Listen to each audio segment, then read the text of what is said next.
दर्शकों, स्वागत है आज की इस वीडियो में। आज हम इस वीडियो में जानेंगे कि सबरी कौन थी। दर्शकों, आप सभी ने रामायण देखा होगा। रामायण में आप सभी ने सबरी को देखा ही होगा। दर्शकों, सबरी कौन थी, सबरी का पूर्व जन्म की कथा क्या था और क्यों भगवान श्री राम सबरी से मिलने आश्रम में आए थे, आज हम इन्हीं प्रश्नों का आपको उत्तर देने वाले हैं। और दर्शकों बता दें, सबरी पूर्व जन्म में कौन थी, क्या करती थी, इसके बारे में बहुत सारे लोग नहीं जानते हैं। अगर आप भी उनमें से हैं तो अंत तक अवश्य ही वीडियो देख लीजिए। दर्शकों, पहले आपसे अनुरोध है, जो चैनल पर नए हैं चैनल को सब्सक्राइब कर ले और बेल आइकन ऑन कर ले ताकि इस प्रकार की जानकारी आपको प्राप्त होती रहे। दर्शकों, सबर जाति भिल्ल जाति नहीं होती है। सबरी भिल्ल जाति की थी, इसलिए सबरी घर से भाग गई थी। घर से भागकर सबरी ऋषियों के आश्रम में किस प्रकार उनकी सेवा करती थी, किस प्रकार सबरी प्रभु श्री राम का इंतजार करते थे और किस प्रकार भगवान श्री राम ने सबरी का उद्धार किया था और सबरी का पूर्व जन्म का कथा क्या है, वो हम आज इस वीडियो के माध्यम से जानेंगे।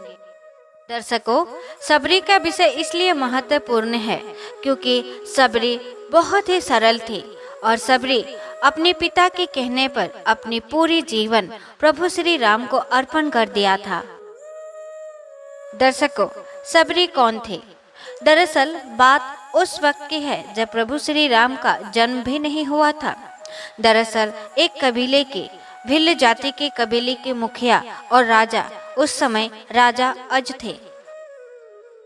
दर्शकों, उस समय राजा अज के घर में एक कन्या का जन्म हुआ। वो कन्या का नाम श्रमना था, जो कि सबरी का ही दूसरा नाम है। उनकी माता का नाम इंदुमती था। दर्शकों, सबरी की जाति सबर थी।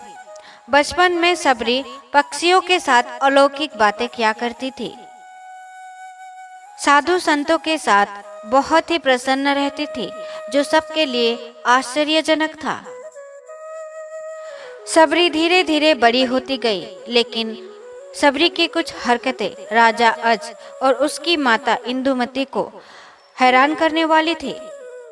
समय रहते राजा अज और माता इंदुमती ने सबरी के बारे में ऋषि से सलाह मशवरा लिया, जिससे ऋषि ने बताया कि जल्दी से उसकी शादी करवा दो, जिससे माता इंदुमती और राजा अज ने सबरी की शादी की तैयारी शुरू कर दी और बारे में पशु पक्षियों की भीड़ जमा करने शुरू कर दी। जब माता इंदुमती सबरी की बाल बना रहे थे, तब सबरी ने माता इंदुमती से पूछा कि माता, हमारे बारे में इतने पशु पक्षी क्यों हैं? इंदुमती ने उसका उत्तर देते हुए कहा कि ये तुम्हारी विवाह के लिए है। इस पशु पक्षियों से विशाल भोज की तैयारी की जाएगी। यह बात सुनते ही सबरी को कुछ ठीक नहीं लगी। सबरी अपनी माता से कहती है कि माता, मैं अपने विवाह के लिए इतनी पशु पक्षी की बलिदान नहीं दे सकती। अगर ऐसा है तो मैं विवाह ही नहीं करूंगी। मौका पाकर सबरी ने रात में ही सारे पशु पक्षियों को आजाद कर दिया। बारी की दरवाजा खोलते हुए उसे किसी ने देख लिया था, जिसके भय के कारण सबरी घर छोड़कर भाग गई थी और ऋषियों के आश्रम में जाकर आश्रय लिया था। उस आश्रम में बहुत सी ऋषियां रहते थे। सबरी को ये मालूम नहीं था कि वो निचली जाति की थी। अगर ये बात ऋषियों को पता चलेगी तो ऋषियां उन्हें उस आश्रम में जगह नहीं देगी। सबरी उसी आश्रम में छुप छुपा कर रहने लगी जब तक आश्रम में ऋषियों को पता नहीं चल पाया। सबरी सुबह उठकर नित्य कार्य ऋषियों की कर दिया करती थी। ऋषियों को ये पता नहीं था कौन सुबह उनकी नित्य कार्य कर दिया करता था। एक दिन सुबह ऋषियों ने सबरी को पकड़ लिया और सबरी से उनका पहचान पूछा। जब सबरी ने बताया कि वो भिल्लनी है, तब ऋषियों ने उससे गुस्सा दिखाते हुए उसे ताड़ने लगे। तभी उसी समय ऋषि मतंग उन्हीं के बीच से सबरी को बचाते हैं और अपने कुटिया में सबरी को अपनी बेटी कहकर आश्रय देते हैं। समय बीतता गया। मतंग ऋषि बूढ़े हो गए। मतंग ऋषि ने निर्णय लिया कि वो देह त्यागना चाहते हैं।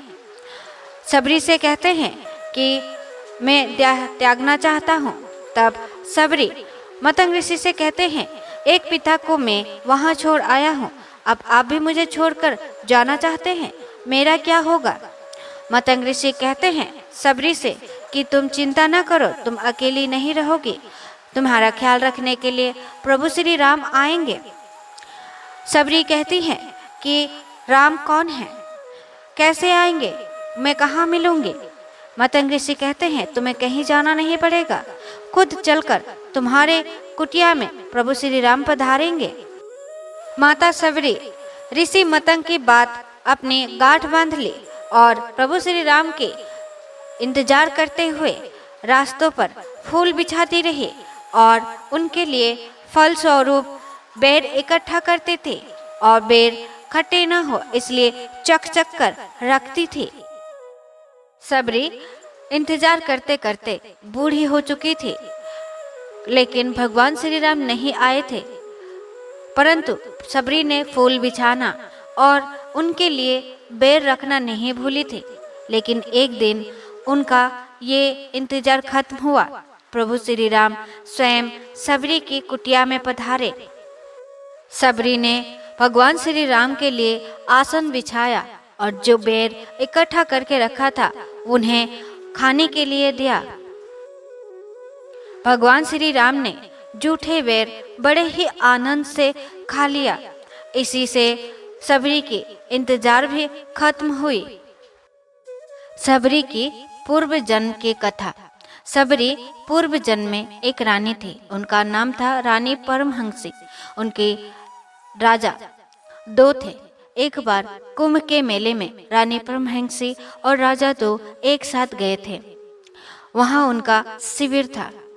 रानी परमहंसी खिड़की के किनारे बैठे होते हैं, तभी बाहर से ऋषियों के मंत्र का उच्चारण की आवाज गूंजता है।